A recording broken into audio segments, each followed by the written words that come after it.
Very good morning, students. In the previous session, we have started a discussion on the characteristics of instrument, in which, as we have discussed, basically there are two types of characteristics. One is called static characteristic, another one is called dynamic characteristics. So static means it's a characteristics of instrument which does not change with time, which do not change with time. Whereas another characteristic which is called dynamic, so it means it's a characteristic of the measuring system or instrument which change with time. So in which we have seen a list of static characteristics and we have gone through the discussion on it, like what is the error, what is accuracy, calibration, hysteresis, dead zone, drift, sensitivity, threshold, resolution, precision, repeatability, reproducibility, linearity, etc. Right, so these are the various definitions we have seen for the static characteristics. Next one is dynamic. So here we have to see about the dynamic characteristics. So we will see about it one by one. So as a part of static characteristic, we have started with the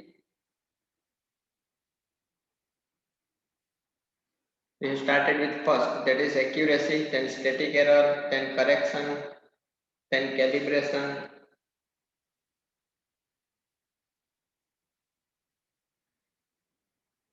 then we have gone through the range and span. I have given you the example of range and span as well.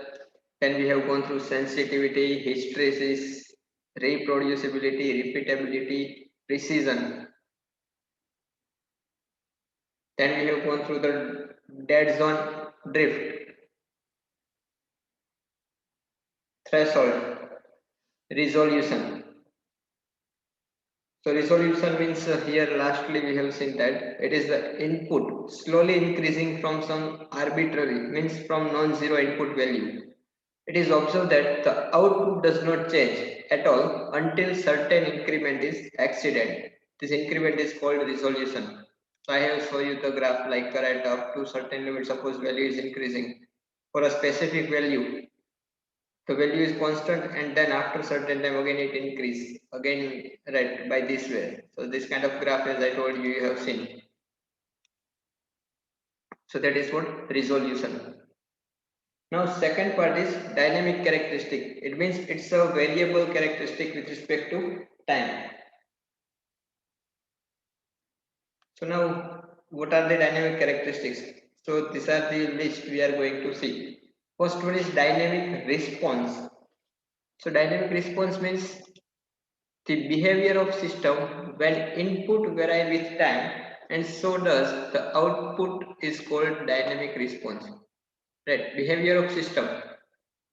It means how system is reacting when input is varying with respect to change in time. When output is changing, or what output we are getting when we are varying input with respect to change in time.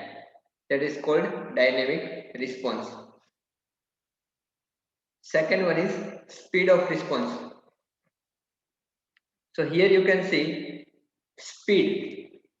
It means how instrument is quicker with respect to change in time. We are getting the output. It means it is the rapidity of, or it is the rapidity, or we can say fastness with which an instrument respond to any changes in the input. So as we are changing, or as we are varying the input, at what time we are getting the output. It means is it a quick, or it takes some time to show the output. That is what called speed of response. Next one is measuring lag. Lag means, as we know, when it will not reach on time. So here we can say it is the retardation or delay in the response. As I told you, right, we are getting lagging. Lagging means we have given input before a specific period of time. So till the time we are not getting output. It means after a specific period of time, output will start to show. So it is the retardation or delay in the response of measurement system to change in the measured quantity. It means input, as we have given input, but it takes some time to show the output. That is what called measuring lag. Now it may happen that due to improper instrument, improper handling method, measuring lag can be there. Right, so here you can see measuring lag. It means actually it should be visible from this one, but due to any of the reason, it start after a specific period of time and then it shows the output. Dynamic error. So here you can see that the error between actual value and the value when we are getting the output. And here you can see the dead time. Means actually the reading should start from here, but our reading is starting with respect to change in time after this particular point of time. So here there is no output for this specific period of time. You can see that is what called a dead time.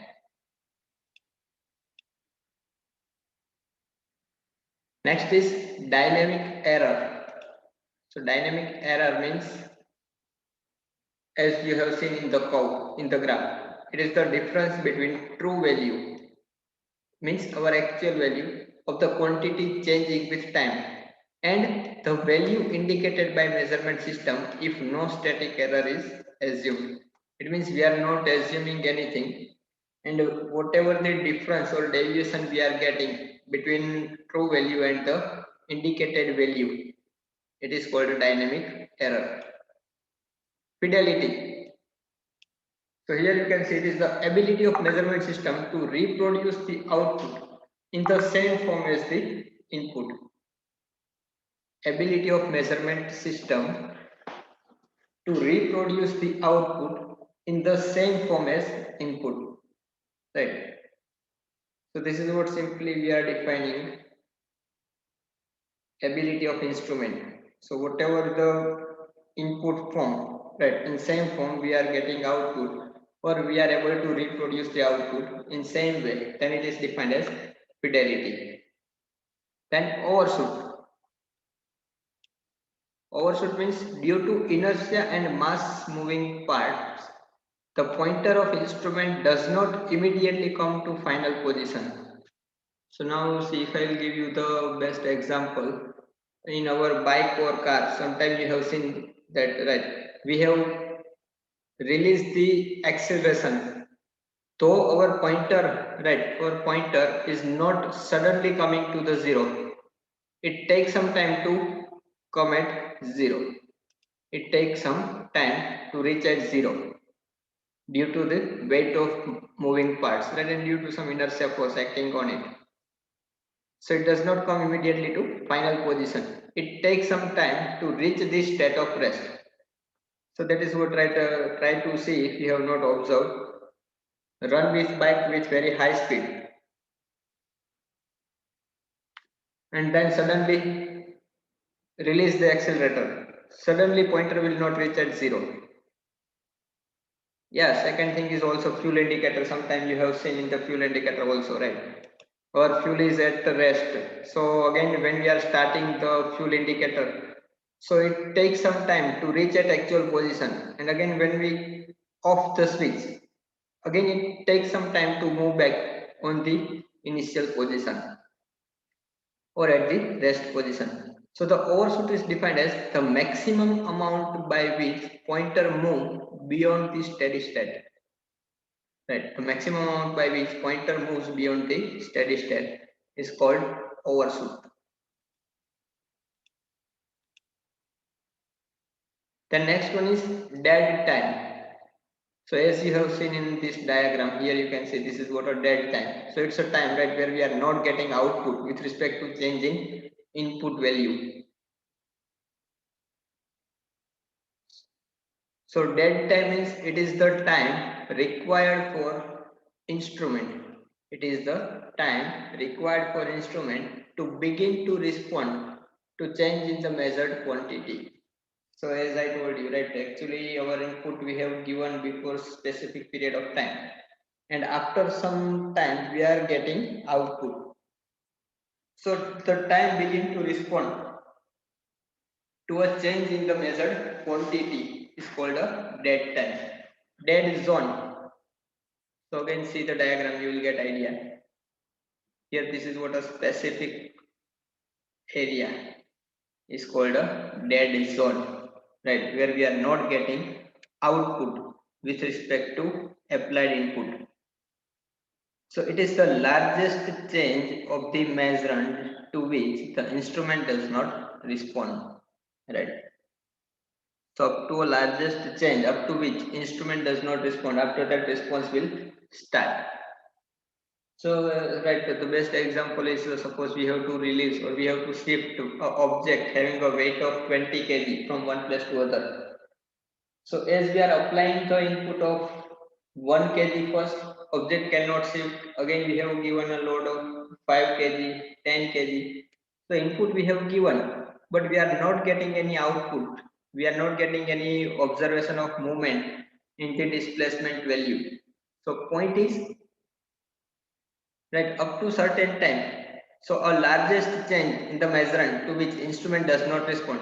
So as we apply a value of 20 kg, object is start to shift from one place to other. Right. So this is what a dead zone, where a largest change, right, change up to which instrument does not respond. So these are the dynamic characteristics of the instruments. You can see here. Now the topic generalized measurement system we have already covered during unit 1. So generalized measurement system means how measurement is happening actually. So this is what a diagram called a block diagram for the generalized measurement system.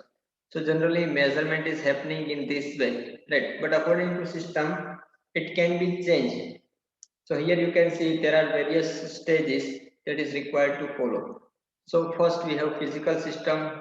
So some of the instruments is going to convert into the another form of measurement. That is what input signal is converted into that another form by means of transducer. That is what a variable conversion element.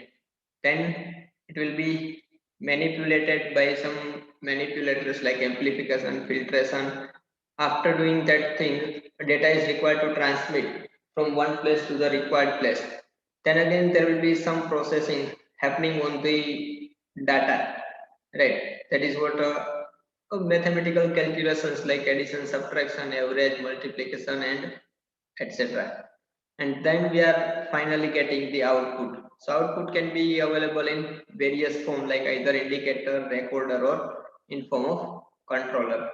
And if any modification is required, then there will be a feedback system. So physical system is getting feedback, and according to input, if it output, sorry, according to output, if it is not as per requirement, we have to do some modification in the measurement system, and then we have to observe. So this is what we have discussed, all the stages of the generalized measurement system, right? Then we have gone through the examples also.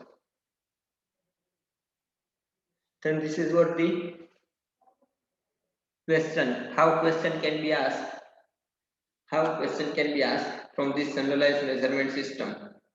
Identify various functional elements in mercury in glass thermometer and draw the block diagram. So this is what instrument, this is not a block diagram, this is what the instrument, how it look like, a mercury in glass thermometer. And here you can see this is what a block diagram for this mercury in glass thermometer system, how measurement is converted in the readable value. So this is one example. Second example you can see here is identify the various functional elements of Burden tube pressure gauge and draw the block diagram of measurement system. This question was asked in the previous CTU exam. So first here you can see this is what how a Burden tube pressure gauge look like. we have a pointer, or we can say a pressure source. Pressure source is connected with a tube, which is known as burden tube. And burden tube is connected with a linkages, mechanical linkages, and these linkages are connected with a pinion and sector mechanism. And this pinion is connected with pointer, and pointer is moving over the dial where a readings or value is graduated. So according to the value of pressure, whole mechanism is moving and we are getting the reading. So this is how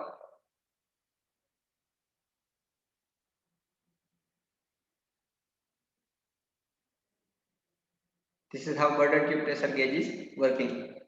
And here is what you can see the block diagram for burden tube pressure gauge. See how to draw this block diagram. Generally, this block diagram is having 3 to 4 marks according to the complexity of system. So whole question can be asked in 7 marks, that you have to draw this block diagram, you have to explain the working of this. So you have to draw this schematic diagram, you have to explain working, and then you have to draw the block diagram.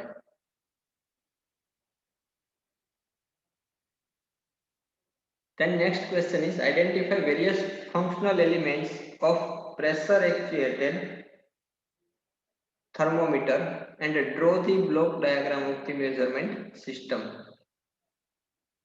Identify various functional elements of pressure actuated thermometer and draw the block diagram of measurement system.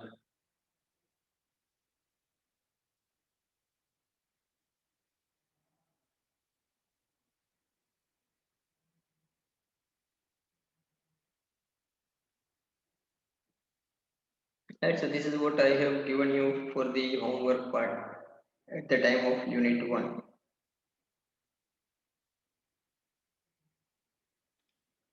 So this is what here you can see the pressure actuated thermometer.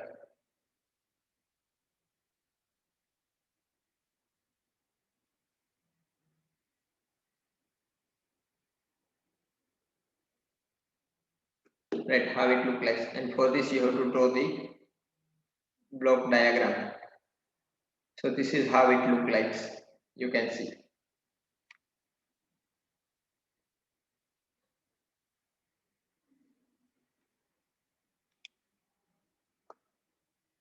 And then we have gone through the general care points which is required to keep in mind while dealing with instruments.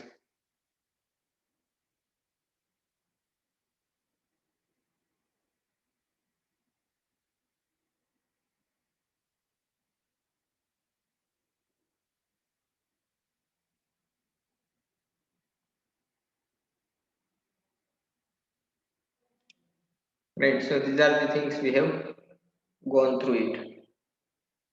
So up to this, if any of you have any question, you can ask. Or else now next topic we are going to discuss is related with types of errors. Now see, it is highly important to discuss about errors because this is what a main thing which makes system fail due to any of the reason. So is there any query up to this?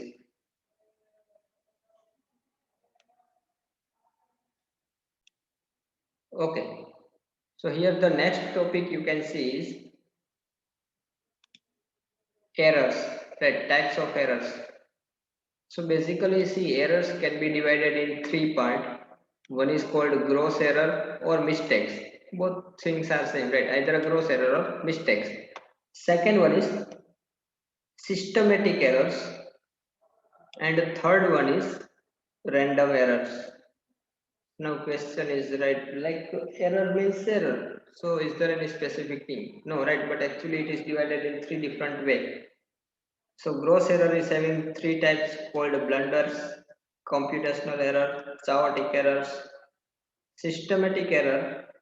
So here you can see it is instrumental error, environment error, observation error, operational error, and system interaction errors. And the next one is random errors. So we will see the different types of error. Right. So first here you can see the basic of errors. So accuracy and precision of measuring instrument depend upon its design and the quality of manufacturing. Accuracy and precision of measuring instrument depends upon its design and quality of manufacturing. So if quality is less, so simply we can say error is there. Right, we cannot get accurate result if less quality is there.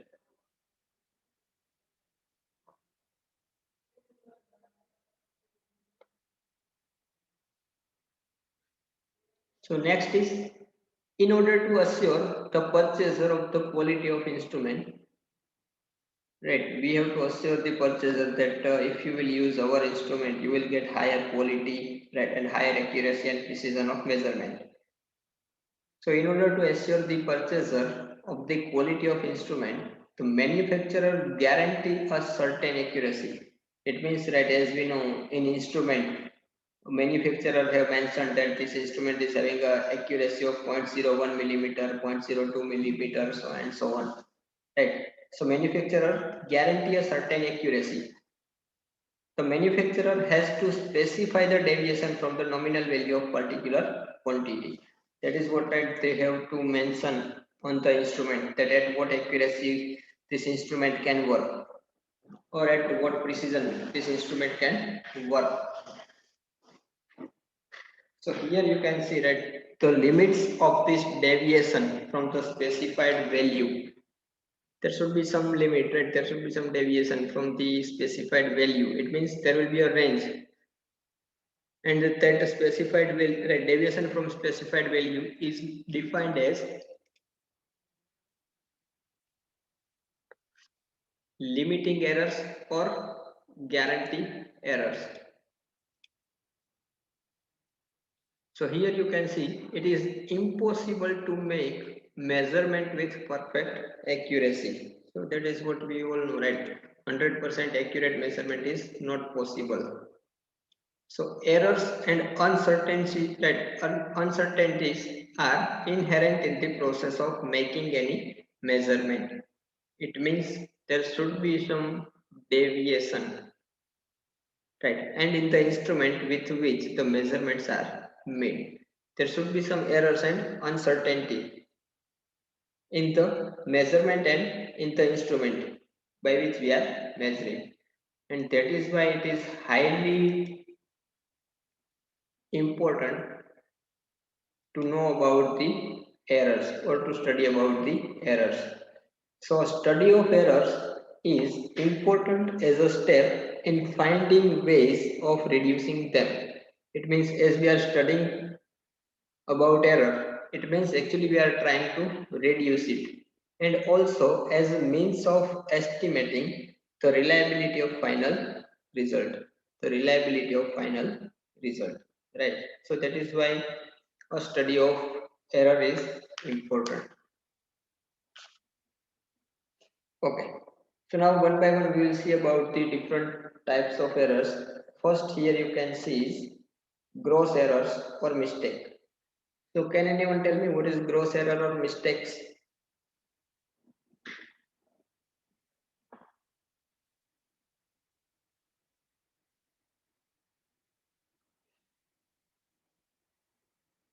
What is the gross errors or mistakes?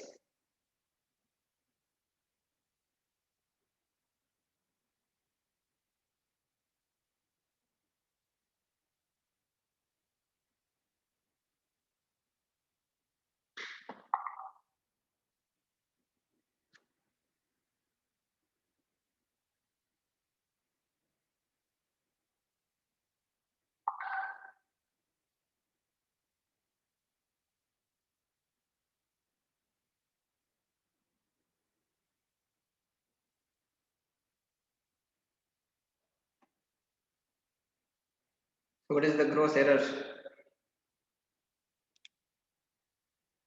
A mistake, the measurement very far off of the non or accepted value. Okay. So see here, what is the gross error?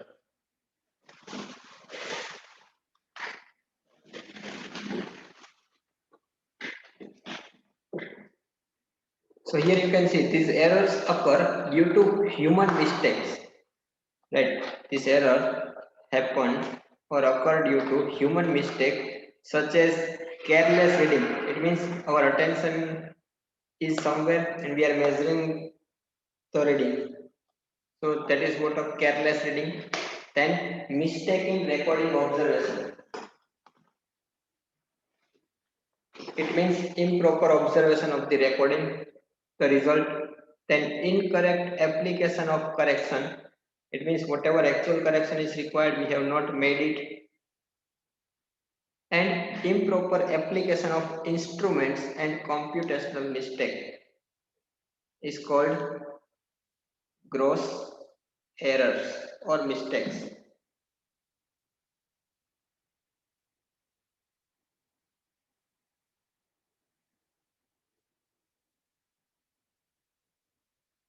Right. Then next is these errors cannot be treated mathematically. These errors cannot be treated mathematically. They can be avoided only by taking care in reading and recording the measurement data. It means this is the error happening by the human being. It means human has to, means person who is measuring the data has to take utmost care so that this error can be avoided. But there is no mathematical relation or nothing is required. It is just a proper attention of person is required. So it is just a error from the person's point of view. The next is, so one should not be rely on one reading and two or three readings. Right, one should not be rely on one reading and two or three or even more readings should be taken for the quantity under measurement. For the quantity under measurement. These readings should be taken preferably by different experimenters. This reading should be taken preferably by different experimenter, and again the reading should be taken at a different reading point. Why? So to avoid the rereading with same error, if we found the error at one point, we have to take reading with another experimenter, right? We have to take reading with another experimenter and at another point. So we can identify what is the issue and the same error cannot be repeated. Second one, that is systematic errors. Second one, that is systematic errors. So systematic error means, as you have seen, that instrumental error, environmental error. So what is systematic errors? So difference can be asked, right, in between any of the two errors. So remember it also in form of difference part. It is easy for you.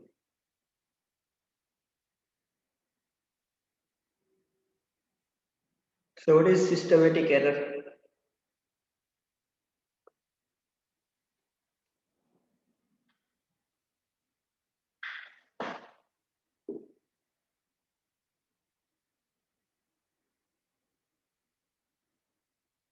Okay, so see here. This type of error have definite magnitude and direction. Means a specific magnitude and direction. Systematic errors are repeated consistently with the repetition of the experiment and are caused by such as sensitivity shift, zero offset, and non-linearity. Repetition of experiment, right? This systematic error can be repeated consistently with the repetition of experiment. It means continuously with same instrument we are measuring number of times the dimensions we are measuring. So point is if we are measuring repetitively with same instrument, so either in terms of sensitivity shift, it means sensitivity can be affected due to repetition of experiment or measurement. Zero offset, it means either positive or negative zero error can be there, or non-linearity can occur. So that is what a kind of systematic error. It means generally this error is related with instrument or a measurement condition. So these errors are sometimes very difficult to determine and eliminate. So only way, right? The only way to locate these errors is to have repeated measurements under different conditions, right? So if you want to identify that how error is occurring or where error is occurring, so for that repetitively we have to take the readings so that you can identify from where actually this result or this error is happening, or with different equipment and where possible by an entirely different method. Suppose by one instrument and by one person we are getting the error. So with same person, but now with changing all the instruments and method of measurement we have to change, and then we have to check so that we can identify whether error is of instrument or not. So this is what called systematic errors.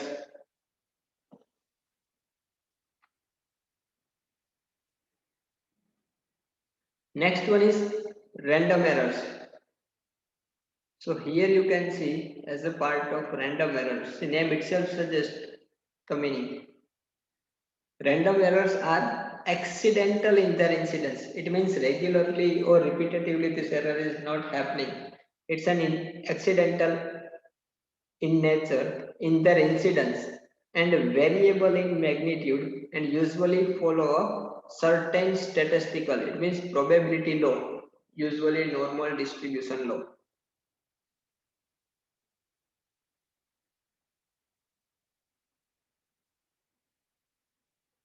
So here you can see these errors are measured by standard deviation. So I think you know the concept of Six Sigma, where a 3 sigma measurement is happening.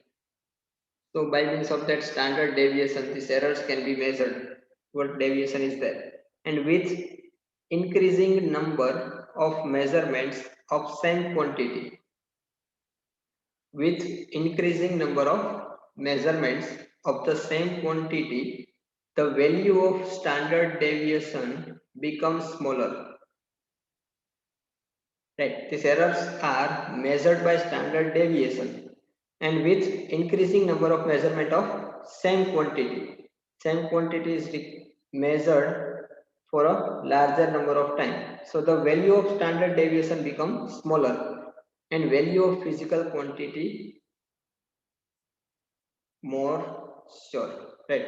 The physical quantity for sure it will be increasing.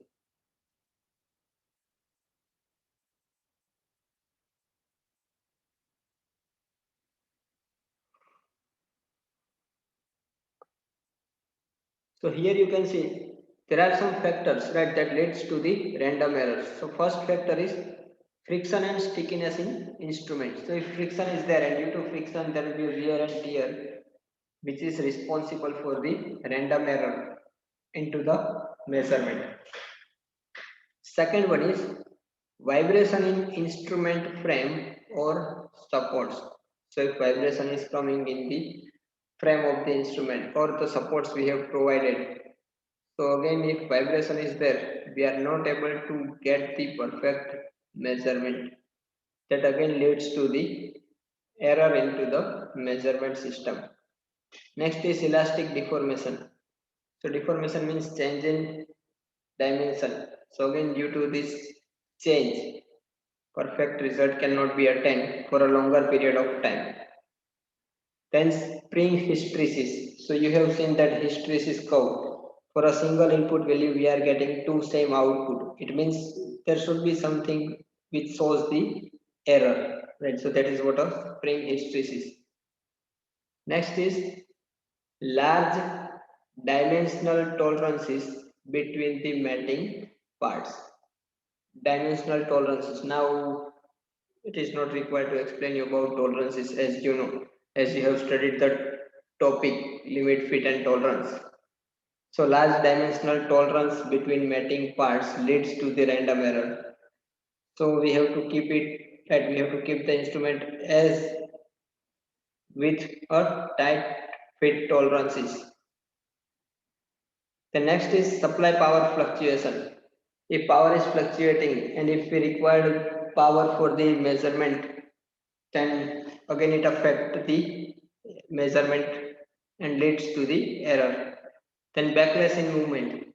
So again see backlash is required in case of a gear kind of equipment. But the point is if backlash is more then it is not desirable,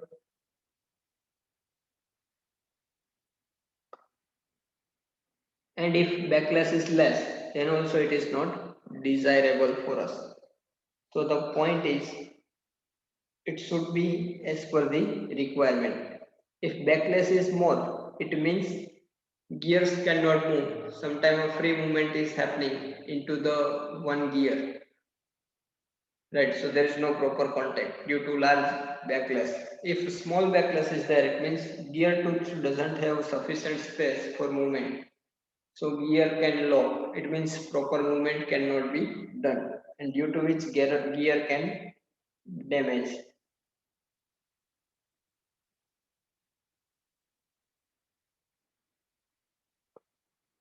So this is what called a random errors.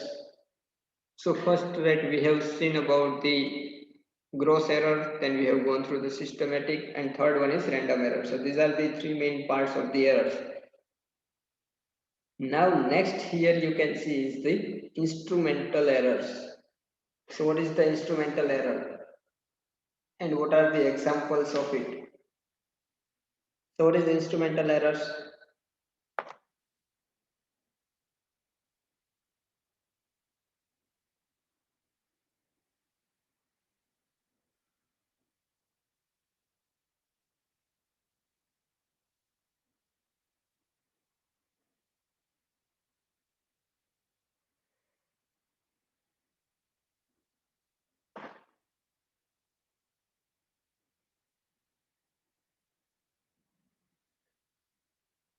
Okay. So instrumental error from name itself you will get idea. So here you can see these errors are inherent in instrument and may be due to design and construction of instrument that limits the accuracy of measurement. So see every instrument is bounded by their measurement limits. It means with a particular accuracy it can measure. So this is what due to design and construction of instrument according to which it is made up. So these errors also develop with the use of instrument and time. Right, this error can develop with the use of instrument. It means error can increase due to current or continuous use of instrument for a continuous time. So what are the examples of instrumental error? So first and foremost is improper selection of instrument. So according to requirement, if we have not selected the instrument, then these errors can be there. Second one is that due to construction and assembly fault. It means instrument is not assembled properly. Then again it leads to the fault or error. Then next is error due to poor maintenance of the instrument. Then one more example is due to incorrect fitting of scale at zero. It means a zero error, right? Then non-uniform division of scale or bent pointer. So these are the various example of the instrumental error. So in all these cases, you have seen that instrument is a responsible thing for this kind of errors, and that's why it is considered as a instrumental error. And again, this is a kind of systematic error, right? Because see, if instrument is faulty, so whatever number of time you will take measurement, you will get the error. So that is what a instrumental error. Second is operational error.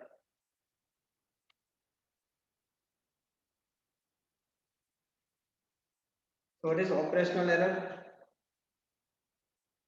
Can anyone tell me?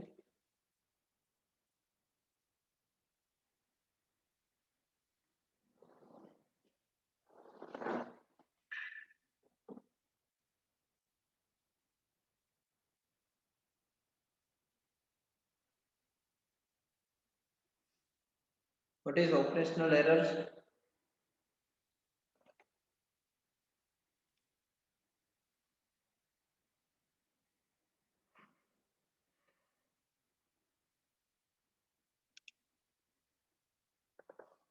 Okay, so see here. These errors are caused due to misuse of instrument and by poor operational techniques. So if the misuse of instrument is happening, suppose we are thinking that actually we have to measure with micrometer, but if we are using vernier caliper and we think that we can measure with vernier caliper, then this is what a misuse of instrument that leads to the operational error. And due to poor operational technique, if operational technique right is not okay, then also there will be a trouble. So what are the examples of operational error? So now see, if you have seen that a bulb type thermometer, so if you are immersing a partial bulb, it means a complete bulb is not immersed, so partially we are immersing the sensitive portion, it means a bulb of thermometer right, into the fluid whose temperature to be measured. So that will lead to the operational error because see completely a bulb is not immersed into the liquid or fluid. Second thing is right, if we put the flow meter exactly near to the valve or a bend, then you can see that due to change in section or due to change in path, sudden flow movement is happening that leads to the error. Again, if measurement can be done at that particular place.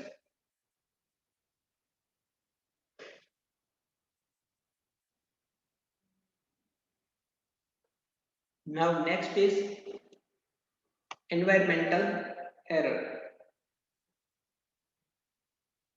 So environmental error means here you can see these errors are due to conditions external to the measuring instrument. These errors are due to conditions external to the measuring instrument, including conditions in the area surrounding the instrument, such as effect of change in temperature, humidity, barometric pressure, or magnetic or electrostatic field.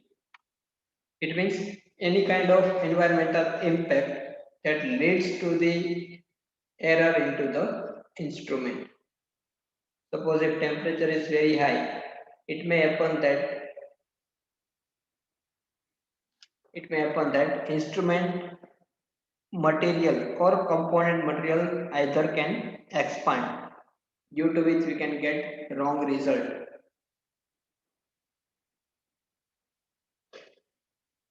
Then next is right. Okay. So now example of environmental error means, as I told you, that change in ambient temperature cause the error due to expansion of measuring tap. So expansion can occur in the measuring device, which will not give you the correct result. So how we can avoid this error? So you can provide some sealing material right to the certain component in instrument so that there is no environmental impact on that component. And we have to design the instrument in such a way that it can work in a specific change of temperature environment. Next is system interaction error. So what is system interaction error? Where we require to do the interaction.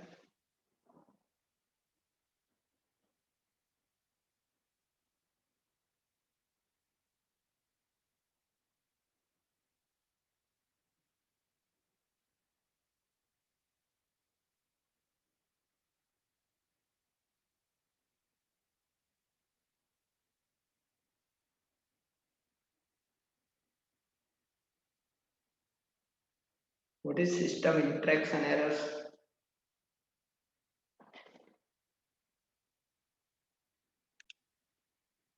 System interaction errors.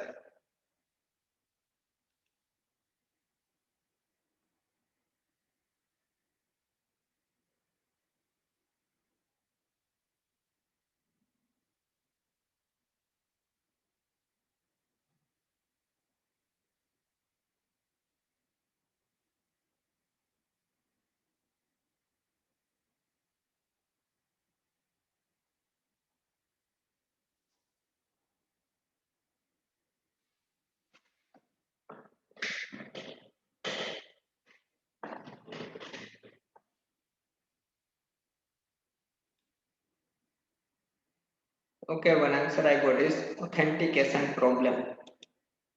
No, system interaction. It means there will be interaction between instrument and person. So here you can see these errors are caused due to interaction between system. It means that is required to be measured and instrument body. So whatever we are going to measure and whatever the instrument with us. So due to interaction between them. So interaction means a contact between them. The interaction between system and instrument change the condition of the system. It means as we have a physical system that we are going to measure. So due to contact of instrument with the physical system, some of the dimensional changes can occur into the instrument. Right? That is what a in system interaction error. So what are the examples of it? So here you can see right a ruler pressed against somebody, resulting the deformation of body. Suppose sometimes we are measuring a dimension and we are pressing the instrument. So maybe by intention or whatever the reason is, but as we are pressing, we are finding the point that there will be a deformation of body or there will be a wear of the edge of the scale component.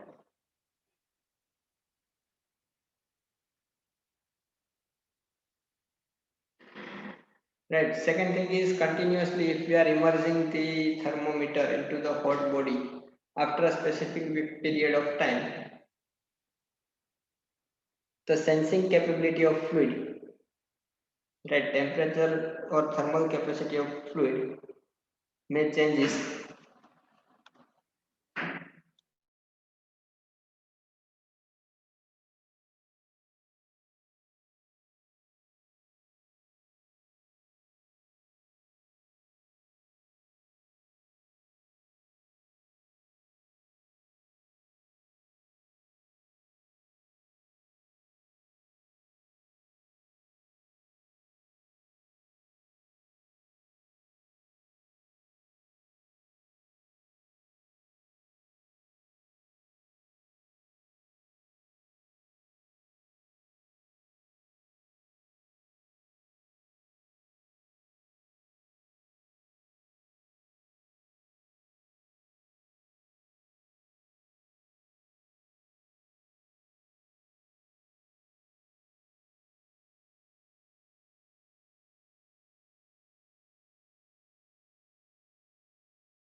Yes,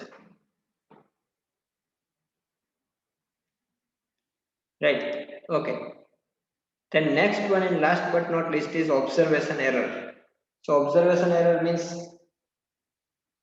as we know, this error is due to observation issue. It means as we have discussed in the starting of unit 1 during the linear measurement. So we know the error, a parallax error, wrong reading error, right? A blunders or chaotic error, that is disorders. So parallax error, it means as we know, right, either we are measuring, yeah, mistake in checking the readings, error in observation, that is correct. The point is actually see how this error occurs. So suppose we are measuring something with the help of scale. So either we are taking reading from upside from the actual reading line or maybe from downside, maybe from left, right. So this all the things will lead to the error in the measurement. Then second point is so the actual way of measurement is exactly we have to keep the instrument perpendicular to the eye contact and then we have to take reading. Right. Second thing is wrong reading or wrong calculation, right? Or wrong interpolation between two graduation. So this is what were happening. So in case of vernier caliper, it is very tough for us to identify that actually which division is exactly matching. So that leads to the error. Right. So suppose if I am measuring the reading from vernier caliper, I should get some other value of vernier reading. Some other person is measuring. Again, maybe if person is not skilled, so some again there will be a deviation in the reading value. So this will lead to the observation error. So this is what here you can see. So when human factor involved in measurement, the capability of individual observer affect the accuracy of measurement. So that is what as I told you, right? Whatever is it reading I get, it may happen that same reading cannot be available with another observer due to observation error. So the observation error occur due to poor capability and carelessness of operator. So that will lead to the issue. So this is what an observer error, and we have seen the examples of it. So up to this, if you have any question or query, you can ask. Or else, last topic is remaining into the chapter, that is transducer from my part. So that is what we are going to discuss in the next session. So we are keeping up to this. If any of you have any question, you can ask. Or else we are going to end up the session. Is there any query?